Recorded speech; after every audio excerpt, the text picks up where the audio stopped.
நான் பெற்ற மதிப்பெண் அப்படின்னு காட்டுறாருன்னு வச்சுக்கோங்க. இந்த வார்த்தையை என்ன செய்வாரு? அப்படியே கட்டி அணைச்சி கூட இருக்கிற அத்திரிவிடே உங்களுக்காகவே இங்க கத்துறேன்டா, ஒருத்தர் நான் சொல்றதை கேட்க மாட்டேன்றீங்க பாரா, வெளியில நின்று பாடுறா, நான் கத்துறத நான் சொன்னதை படிச்சு அவன் பாஸ் பண்ணிருக்கேன்னு சொல்றான்டா. சொல்லுவாரா? சொல்ல மாட்டாங்க.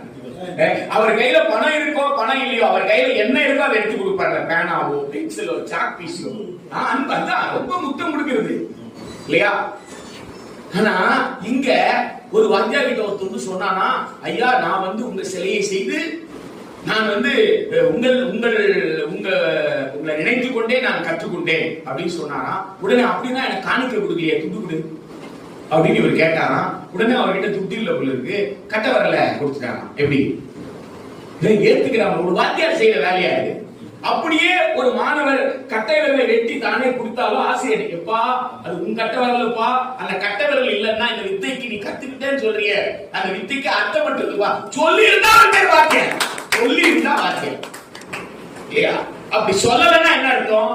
என் ஸ்டூடெண்ட் தவிர வேற ஸ்டூடெண்டே, நீங்க ஏகரவன் கதைய கரெக்டா படிச்சிருந்தீங்க அப்படின்னு சொன்னா 2024 பிசிக்ஸ் கொஸ்டின் பேப்பரை வச்சு உச்ச நீதிமன்றத்துல நடந்த அந்த வழக்கு டெய்லி எல்லா தினசரியிலையும் எல்லா தொலைக்காட்சியும் ஓடிட்டு இருந்தது, லைவா ஓடிட்டு இருந்தது அந்த வழக்கு பாத்தீங்கன்னா ஏகரவன் கதை அப்படியே.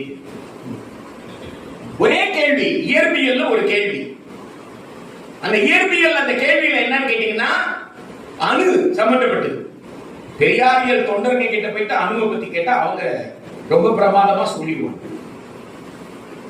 அது பல்கலைக்கழகத்தில் போய் தான் இயற்பியல் படிச்சுக்கணும்னு அவசியம் கிடையாது. இயற்கவியல் உள்வாங்கி கொண்டவர்கள் தான் பெரியாரியல் தொண்டராக இருக்க முடியும். அவர் சாதாரணமான உடல் உழைப்பு சார்ந்த பல்வேறு பணிகளை செய்பவராக இருக்கலாம், பல்கலைக்கழகத்தில் போய் பட்டம் வாங்காதவராக இருக்கலாம். ஆனால் பல்கலைக்கழகத்தில் படித்து பட்டம் வாங்கியவர்களுக்கு பாடம் நடத்தும் வரை பெரியாரியல் தொண்டர்களுக்கு அறிவு.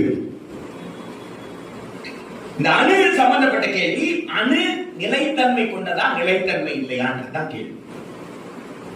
அந்த கேள்வி ரொம்ப கூர்மையா பாத்தீங்கன்னா அது அணு சம்பந்தப்பட்டது கூட இல்ல, அணுவுக்கு உள்ள இருக்கிற எலக்ட்ரான் சம்பந்தப்பட்டது. ஏன்னா எலக்ட்ரான் தான் சுத்திட்டு இருக்கும், எலக்ட்ரான் சம்பந்தப்பட்டது. இந்த கேள்வியை என்ன கேட்கிறான், பிளஸ் 2ல டெக்ஸ்ட் புக்ல இருக்குதான் அந்த பகுதி. அதனால எதுல கேட்டிருக்கானா, நீட்ல கேட்டிருக்கான்.